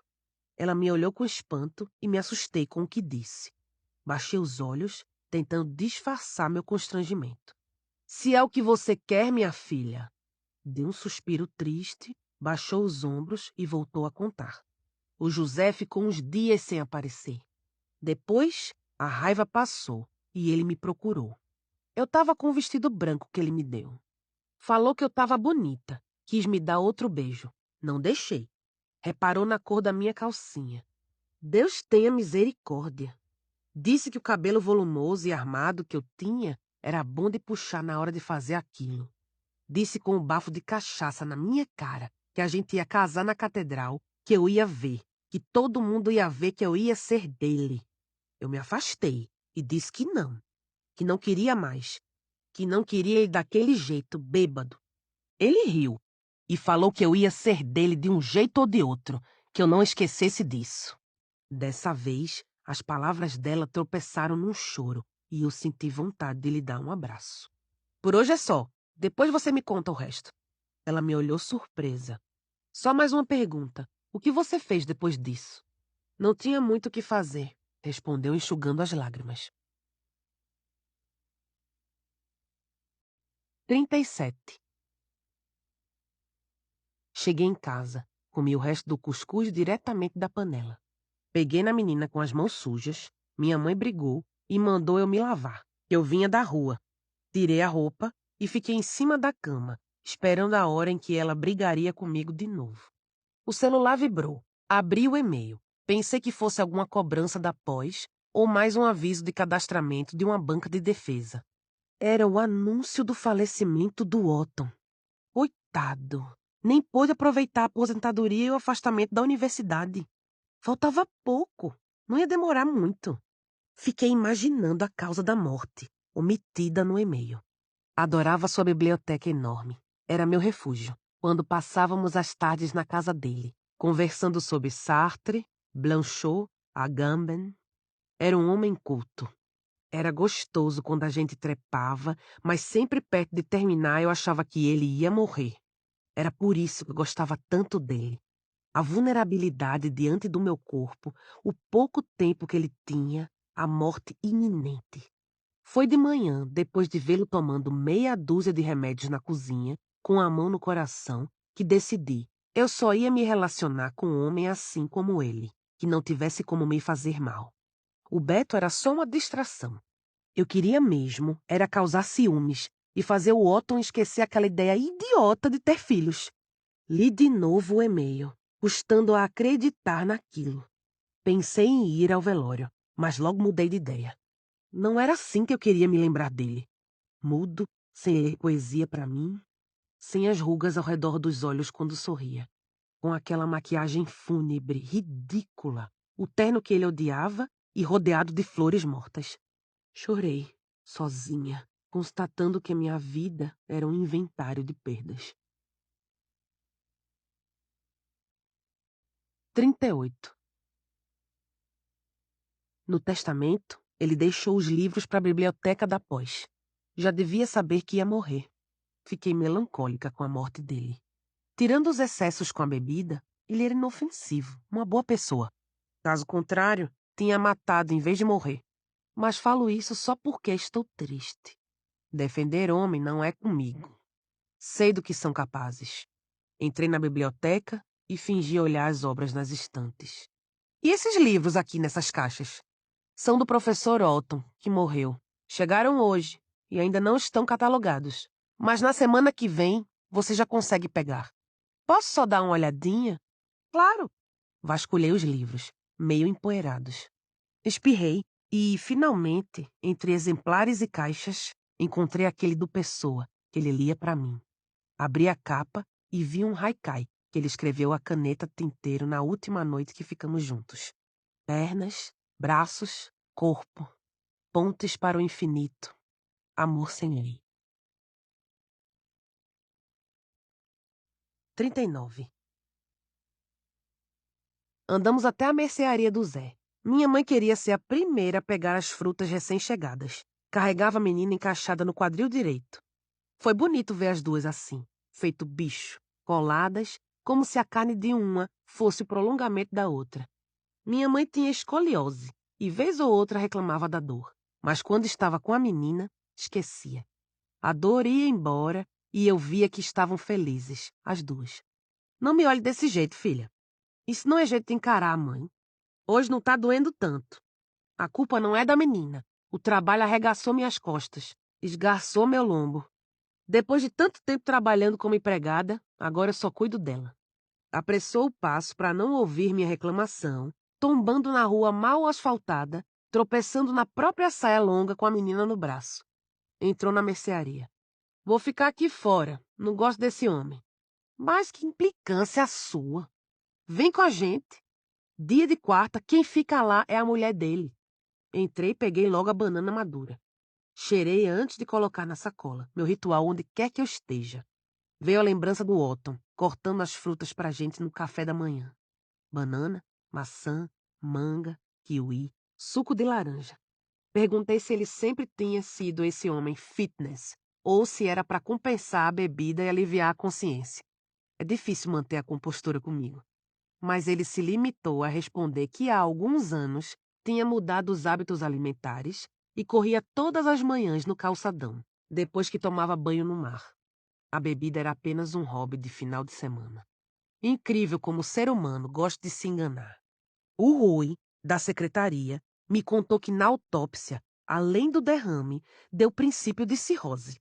Uma pena. A gente podia ter curtido junto se ele não tivesse vindo com essa história de filho.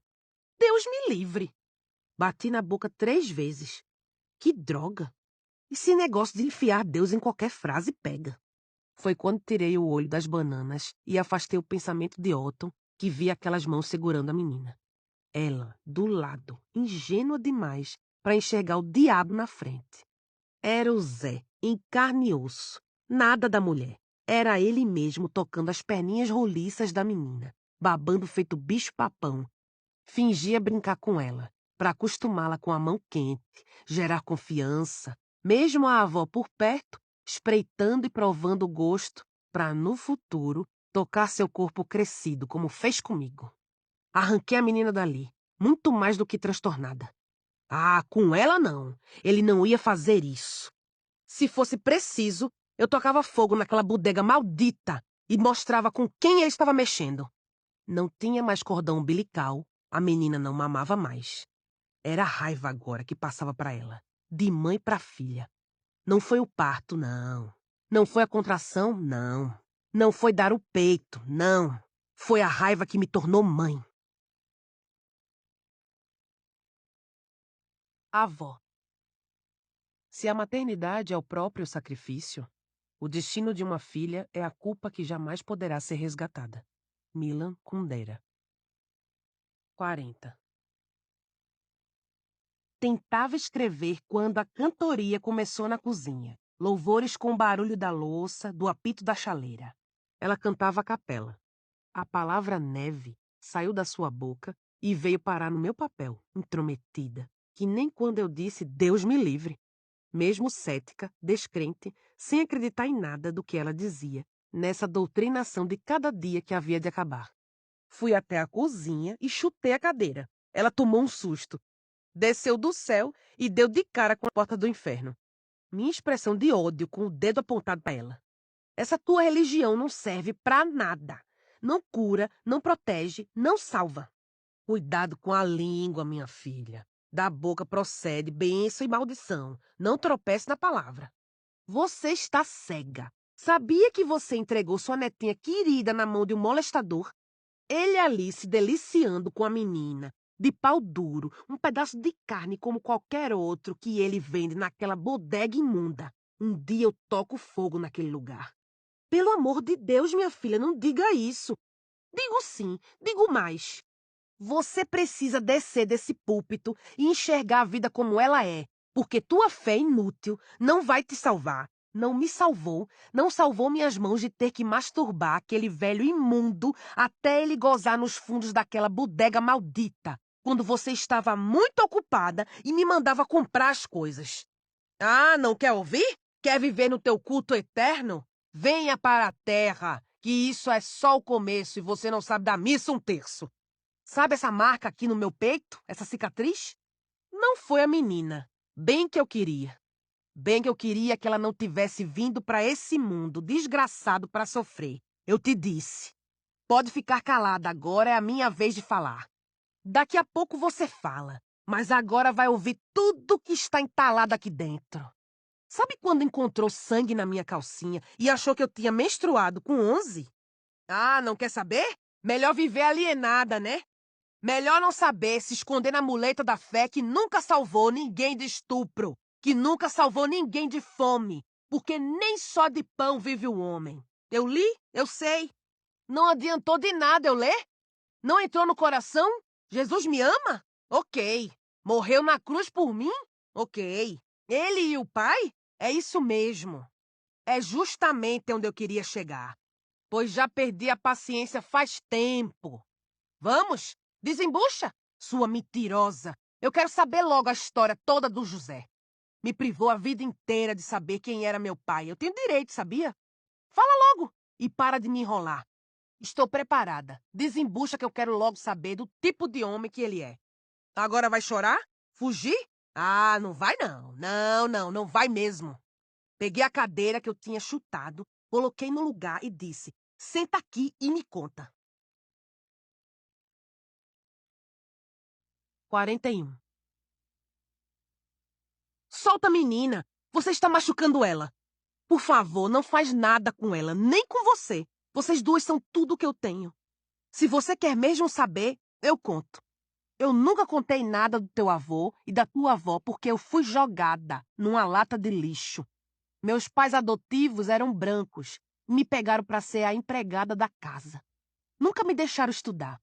Graças a Deus, aprendi a lavar, passar, limpar, e foi com isso que eu criei você. E olha como você ficou uma mulher bonita. Espera, calma, eu vou contar. Por isso, toda tarde, sentava depois de terminar o serviço para ver se via minha mãe de sangue. Se ela passava ali e eu reconhecia meu rosto preto no dela. Sonhei que ela vinha e que nosso rosto era igual, só que ela mais velha. Ela chegava na rodoviária com uma mochila surrada nas costas me procurando, mas eu já tinha achado ela primeiro. Então, corria para me aninhar nos braços dela, aquele abraço que eu desejava toda noite antes de dormir. Ela, séria, sussurrava no meu ouvido, minha primogênita. Naquele momento soube que não era necessário perdoá-la nem saber seus motivos. Ela tinha o cabelo rente à cabeça, raspado. Eu passava a mão na sua cabeça e me sentia em casa. O sonho nunca se tornou realidade. Fico me culpando e me perguntando se eu não tivesse voltado para Fortaleza. Quem sabe eu poderia ter achado ela. Foi ali, sentada, que conheci teu pai, o José. Ele se engraçou comigo de cara. Me levou para passear, me deu vestido, roubou meu beijo. Calma, minha filha. Eu sei que isso já te contei. É só para lembrar e não perder o fio da meada. A gente não leva uma cruz maior do que pode carregar. É nisso que eu me apego. Teu pai era um homem forte, bruto, violento. E bebia muito. Não queria que eu estudasse. Logo que a gente começou a namorar, ele disse que queria casar, me embuchar. Eu disse que não, que queria me educar. Só tinha feito até a primeira série e aprendido a escrever meu nome. Estava decidida. Não ia deixar de ser empregada num lugar para virar empregada em outro. Eu não queria mais casar com ele. Depois que perdi a esperança de encontrar meus pais biológicos, meu sonho era ir para a capital, me formar, ser professora. Mas você realizou esse meu sonho, minha filha. Você realizou e ainda vai ter diploma de doutora, em nome de Jesus. Não tô enrolando, filha. Calma, eu tô contando. Ele achava que mulher que estuda não obedece marido, vira puta. Engrossa o pescoço, passa a ter ideia, quer mandar no homem, e perguntaram se ele ia deixar isso ficar barato. Numa tarde, foi numa segunda, eu lembro. Meus pais adotivos tinham ido no Acarape pegar um dinheiro e fiquei limpando a casa, no quintal botando a roupa para quarar. Como sabia que ia ficar entretida com as roupas, podia não ouvir eles chamando, aí deixei a porta aberta para quando voltassem. Foi quando teu pai me visitou pela segunda vez. Ele chegou com o cão nos couro. Não, minha filha, por favor, não me obrigue a contar. Por tudo que é mais sagrado, eu te peço, não me obrigue. Está bem, está bem. Se é o que você quer. Naquele dia, eu ouvi o barulho do ferrolho, da tranca na porta. Era teu pai. Senti de longe o bafo de cachaça. Fez sinal para eu não gritar. Levantou a blusa e mostrou a peixeira no cós da calça. Disse que se gritasse ia ser pior. Não sei como sobrevivi. Pelo amor de Deus, minha filha. Você é inteligente. Tá estudando para ser doutora. Não preciso dizer o que teu pai fez comigo. Precisei ser toda ponteada lá embaixo. Os médicos disseram que foi um milagre eu ter sobrevivido e que meu santo era forte. Não sabem de nada. Forte mesmo é o meu Deus vivo, que não quis que eu morresse naquele dia para ver você nascer e crescer, minha filha. Teu pai me deixou lá, jogada no chão da casa. Cuspiu em mim, puxou meu cabelo e fez um corte com a peixeira no canto da minha boca. Essa marca aqui. Disse que eu nunca mais ia olhar na cara dele e que queria ver eu conseguir estudar. Disse que eu nunca ia ser professora, não. Que eu era puta e preta e que aquele corte era para eu aprender a não falar demais. Naquele dia, eu descobri que palavra rasga mais que faca no corpo. O primeiro puta foi do teu pai que eu ouvi. O segundo foi dos meus pais adotivos, que me mandaram embora assim que tirei os pontos no hospital. Antes de ir, raspei o cabelo, feito minha mãe, e prometi que nunca mais ia deixar crescer para homem nenhum no mundo querer arrancar aquilo que era meu. Quando fui embora e me viram com o cabelo raspado, sorriram de um jeito debochado. Depois disseram que agora mais do que nunca eu parecia uma escrava. Gente preta não presta nem para ser empregada. Ou vira bandido, ou vira prostituta. Fui embora com as únicas coisas que eram minhas. Você no bucho e a roupa do corpo, o vestido branco que teu pai me deu. 42. No sábado, levantei com a menina chorando. Estranhei que minha mãe não tivesse aparecido minutos antes. No fundo, eu gostava disso, porque minha mãe tinha um jeito de fazer a menina calar a boca e eu podia escrever em paz. Deixei a menina chorando na cama, coloquei um brinquedo ao lado dela e fui à cozinha. Senti um alívio quando vi as panelas no fogão, a comida já feita, ela devia voltar já. Talvez tivesse ido na vizinha. Eu não tinha paciência, nunca tive. Não sabia o que fazer e perder o controle era o que mais me assustava. Tentei colocar a menina no colo, encaixada ao lado do meu quadril direito, como minha mãe fazia, e comecei a caminhar pela casa. Ela não parava de chorar. Voltei à cozinha, esperando minha mãe retornar, e botei a menina em cima da mesa. Fui até a janela velha, olhei lá para fora, os meninos brincando no meio da rua, as mulheres na calçada. Nem me importei de colocar minhas mãos no ferro da janela, que devia ter minha idade. Se acreditasse em Deus, faria um pedido, uma prece. A menina voltou a chorar e minhas mãos ficaram sujas de ferrugem. Peguei uma caixa de gelo e joguei perto dela. Quando vi os cubos transparentes se movendo pela mesa e tomou susto ao sentir a temperatura deles, finalmente cessou o choro. Com o tempo, os gelos iam derreter por completo e a menina ia ficar molhada, assim como a mesa. A água talvez passasse para o chão. Qualquer coisa era melhor do que vê-la berrar. Enquanto a menina levava um cubo de gelo à boca, tentando chupar e soltando logo em seguida, fui ao portão de ferro e olhei pela fresta, para ver se ela já estava voltando. Nada. Minha mão cheirava a ferrugem. Olhei para o relógio na parede. Já era 1 da tarde. Ela sempre almoçava ao meio-dia. Levei a menina para tomar banho comigo, os cubos ali derretendo. Quando voltei, a mesa e o chão estavam ensopados. Nenhum sinal da minha mãe. Apanhei o resto de sopa dentro da geladeira para alimentar a menina. Levei um choque na parte descascada da porta. Dei a sopa gelada mesmo. A menina comeu tudo e ficou me olhando. Não, eu não sei onde ela está. Fomos para o quarto e, deitadas na cama, comecei a balançá-la. Tentei lembrar de uma música de ninar, não veio nenhuma na cabeça. Não quero lhe falar, meu grande amor, das coisas que aprendi nos discos. Em pouco tempo, a menina dormiu. Eu não preguei o olho. A barriga roncou de fome, mas não tive vontade de comer. Fui à cozinha. Guardei as panelas na geladeira. Puta merda! Escorreguei na poça de água no chão e deitei de novo perto da menina, esperando, a barriga roncando. Não fiz mais nada durante o dia. 43. Na manhã seguinte, acordei assustada com um barulho na cozinha. Levantei devagar, andando na ponta dos pés, e fiquei espiando por trás da porta minha mãe fazendo a comida. Tirou as panelas da geladeira e começou a fazer capitão. Gosto de vê-la fazendo capitão.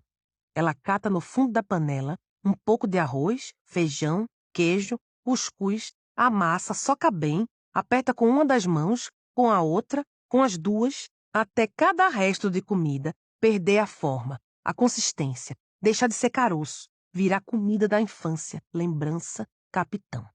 Saio de trás da porta, ela me vê, me sento no chão gelado da cozinha e a observo comer, na mesa, com as mãos. Cada mordida, o jeito que limpa os dedos na barra da saia e toma uma golada de suco a cada pausa. Ela coloca o capitão no segundo prato para mim. O cheiro gostoso, o embrulho no estômago pedindo comida, a fome aumentando. Um nó na garganta. Outra fome. A de abraçar aquela mulher de saia longa na minha frente. Faltam os abraços, falta a voz. Faltam o gesto não dado, a experiência, a coragem. Fecho os olhos e imagino que estou com o meu caderno e caneta na mão. Nós três, o fio que tece essa história, que conduz a narrativa, entrecruza a trama. Avó, mãe, filha. Entrego o caderno para ela. Ela segura, faz carinho nas páginas, observa minha caligrafia, que para ela é desenho. Minha mãe me pergunta: Você lê para mim? Sorrio, acaricio sua cicatriz perto da boca e respondo. É a minha vez de lhe contar uma história. Abro os olhos, minha mãe ainda está lá. Sinto um alívio, crio coragem, me levanto do chão e me sento junto dela, que ergue os olhos e diz: Come, filha, vai esfriar. Pós-fácil.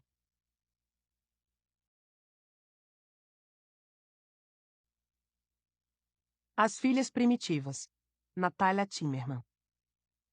Para uma mulher, escrever sobre maternidade é um enorme desafio. Afinal, no exato instante em que uma mulher está escrevendo, ela não está cuidando dos seus filhos. É uma escrita culpada.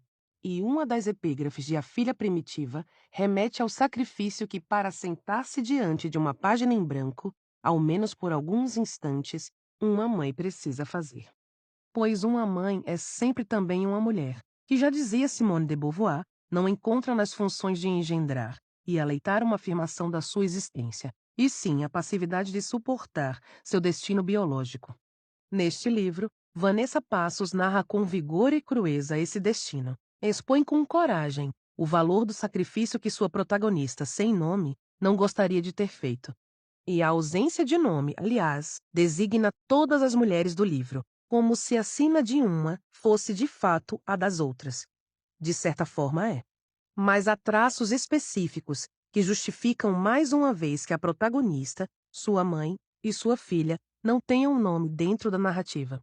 Trata-se de uma genealogia esburacada, desenhada por ausências, determinando uma personagem incompleta, mal construída, sem porquês nem explicações. Se a linguagem nasce primordialmente do vazio, é justamente a ficção que tentará sanar as faltas. Vontade de escrever e criar histórias para tapar os buracos que existiam, preencher aquela árvore vazia que nunca entreguei para a professora e, quem sabe, criar também um pai. A narradora tem uma relação difícil com a mãe, culpa pela própria falta de história, mas em um movimento que aproxima a filha primitiva de um romance de formação, concilia-se com ela no momento mesmo em que escreve. Afinal, se a herança daquela família de mulheres sem nome é o desconhecimento da própria história, também o é a vontade de estudar e ter uma vida diferente, superar a própria herança. A escrita opera uma conciliação bidirecional, não só com a mãe, mas também com a filha. Comecei a ter vontade de escrever nas vezes em que me pegava observando a menina. Acho que passei a aceitá-la por conta disso, desse desejo que chegava mais forte. Foi a primeira vez que pensei nela me dando algo, e não tirando tudo de mim. Doação que parece salvar também a filha. Afinal de contas, amar é dar o que não se tem. E que filha, ao fim e ao cabo, não é primitiva. A Filha Primitiva, de Vanessa Passos, com linguagem que escancara sem aparo verdades, realiza diversos feitos. Pois escrever sobre maternidade é, apesar e através da culpa, superar o que há de passivo no mero cumprimento de um fato biológico. É conciliar o chamado desse destino com a possibilidade de realização de si como mulher. Essa é uma produção Audible Studio